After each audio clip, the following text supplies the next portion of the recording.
మందకృష్ణ మాదిగ గారు మరి తెలిసి ఉండి మాట్లాడారో తెలియక మాట్లాడారో అది అవగాహన లేక మాట్లాడినని మేము భావిస్తున్నాము. వారికి ఒకటే చెప్తున్నాము, అందరూ బాగుండాలి, అందులో మనం అందరం ఉండాలనే ఏకైక జాతి బ్రాహ్మణ జాతి.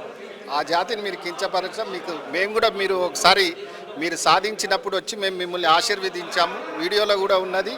మిమ్మల్ని అందరూ కూడా మీ జాతి కూడా మిమ్మల్ని అభినందించింది. ఎందుకంటే ధర్మం వైపు ఉండే బ్రాహ్మణ జాతి మీద మీరు ఇలాంటి వ్యాఖ్యలు చేయకూడదు. ఎందుకంటే ప్రభుత్వము ధూపదీప నైవేద్యంలో అన్ని కులాల వారికి కూడా అవకాశం కల్పించింది అర్చకత్వం. మేము అప్పుడేం వ్యతిరేకించలేదు. మీరు ఇప్పుడు ఎందుకు వ్యతిరేకించి మన తెలంగాణ రాష్ట్ర ప్రజలను తప్పుదోవ పట్టిస్తున్నారు? కాబట్టి ఈ విషయాన్ని మీరు లోతుగా అధ్యయనం చేసి మాట్లాడండి. మేము ఎప్పుడైనా అందరూ బాగుండాలని కోరుకునే బ్రాహ్మణ జాతి మీద ఇలాంటి వ్యాఖ్యలు చేయొద్దని మరొకసారి మిమ్మల్ని హెచ్చరిస్తూ, ప్రభుత్వాన్ని కూడా మేము ఒకటే చెప్తున్నాం, మీ బాధ్యత కూడా ఉంటుంది. మాకు కూడా అట్రాసిటీ కేసు ఇవాళ మందకృష్ణ మాదిగ మాట్లాడి రేపు ఇంకొకరు వచ్చి మాట్లాడతారు.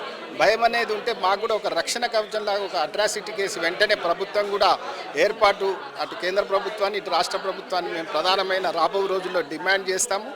మేము చాలా ఆందోళనగా బ్రాహ్మణ జాతి మొత్తం ఆందోళన పరిచే విధంగా మీ వ్యాఖ్యలను వెనక్కి తీసుకోవాల్సిందిగా ఈ సందర్భంగా తెలియజేసుకుంటూ మీ రుద్రవీణ బాలసుబ్రహ్మణ్యం ధన్యోస్మి. మందకృష్ణ మాదిగ బ్రాహ్మణులని వ్యతిరేకించవలసిన అవసరం లేదు.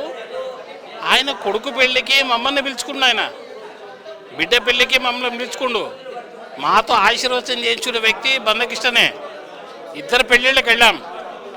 మరి ఈయన మమ్మల్ని వ్యతిరేకంగా తిట్టవలసిన పని కేవలం షామిల్ చేసిన పనికి ఈయన మీద వేసుకుంటున్నాడు అంతా. ఆయన ఇంత బురదని ఆయన మీద వేసుకునే అవసరం లేదు. ఇంత బురద ఆయన మీద వేసుకునే అవసరం లేదు. షామిల్ను కాపాడుకోవటానికి చేస్తున్న ప్రయత్నం లేదు ఒక భాగం. అర్చకులు కూడా ఎప్పుడు కూడా వాళ్ళను గోత్రాలు అడుగుతారప్ప కులం అడగరు. ఎక్కడ గుళ్ళో పూజ చేసుకోవడానికి వస్తే కనుక మేము అడుగుతాం, మీ గోత్రం చెప్పుండంటాం, మీ కులం అడుగుతారా మేము. కానీ వీళ్ళు మా కులం ఎందుకు తీస్తున్నారు, బ్రాహ్మణ కులం అనే పదం ఎందుకు తీస్తున్నారు? అస్సలు అవసరం లేదు. సమాజానికి హితం కోరేవాడు బ్రాహ్మణుడు. మందకృష్ణ గారు ఆయన ఏదైతే పనికిరాని భాష ఉపయోగించాడో ఇమ్మీడియట్గా దాన్ని సంహరించుకోవాలని ఒక అర్చకులుగా మేము కోరుతున్నాం. నా యొక్క కోరిక అదొక్కటే. ఆయన తెలవక చేసిన, తెలిసి చేసిన ఆ పదాలు ఆయన విత్డ్రా చేసుకోవాలి. లేని పక్షం లోపల పెద్ద ఎత్తున రాష్ట్ర వ్యాప్తంగా ఆందోళన చేయటానికి సిద్ధమవుతున్నారు. అగ్రవర్ణాలకు సంబంధించిన వాళ్ళంతా కూడా ఇవాళ మేము కావచ్చు, ఇంకోరు కావచ్చు, కానీ మా వాళ్ళు ఎవరు కూడా ఇంతవరకు వాళ్ళ కులాన్ని ఇంతవరకు ఒక మాట కూడా అనలేదే. మాలో ఉన్నంత విజ్ఞత అది ఆయన గమనించాలి. మేము కోరుతున్నది ఒక్కటే, ప్రభుత్వం మేము కోరుతున్నాం కదా, ప్రభుత్వాన్ని కోరుతున్నాం కదా.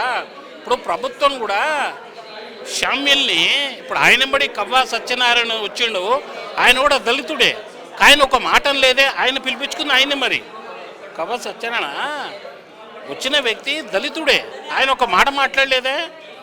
మిగతా అందరున్నా ఒక మాట మాట్లాడలేదే, ఈయన ఒక్కడైనా అవసరం.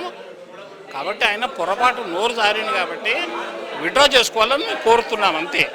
ఆయన అన్ని రకాలుగా అన్నిట్లో అనుభవం ఉన్న మనిషి. ఆయన అంటే ఒక మంచి స్థాయి నుంచి ఎంతో ఎదిగిన మనిషి కూడా, మంచి చెడు అన్ని చూసిన వ్యక్తి కూడా బ్రాహ్మణ జాతి మీద ఇంత కించపరుస్తూ మాట్లాడడం అనేది సమంజసం కాదు.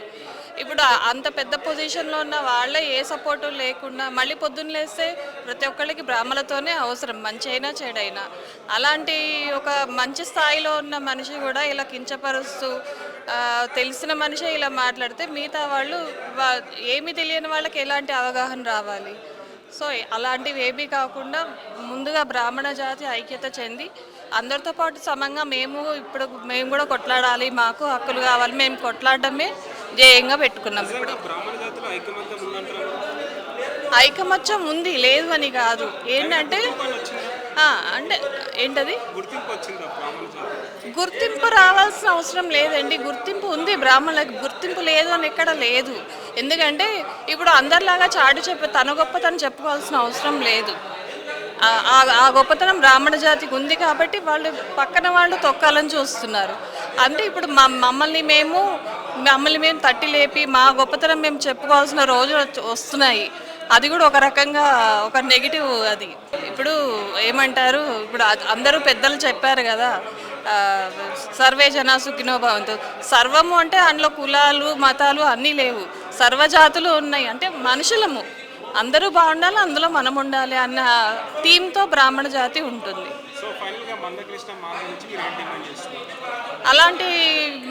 అలాంటి వ్యాఖ్యల్ని ఆయన నుంచి రావడం అనేది కరెక్ట్ కాదు.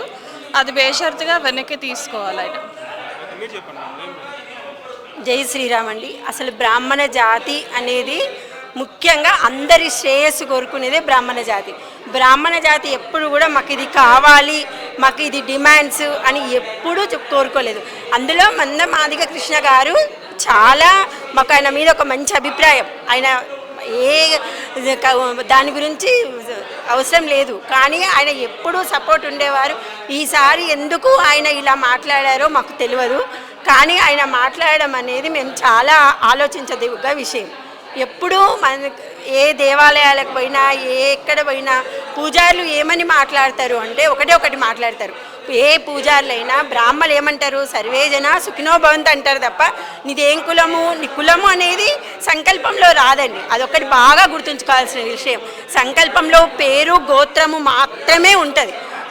ఏ కులస్తులు వచ్చినా ఏ వర్గం వాళ్ళు వచ్చినా కూడా ఖచ్చితంగా ఆశీర్వచనం చేసి వాళ్ళకు దేవుడు మీకు అక్కడ గుళ్ళల్లో పూజారులు బ్రాహ్మణులు అంటే ఏంటండి, దేవుడు మనకు డైరెక్ట్ కనిపించాడు కాబట్టి వాళ్ళకు మధ్య ప్రతినిధిగా ఉండి దేవునికి చేయడం తప్ప వీళ్ళేం గొప్పవాళ్ళు కాదు. ఇది మేము చెప్తేనే అంత నడుస్తుంది అని మేము ఎప్పుడూ బ్రాహ్మణులు అనలేదు.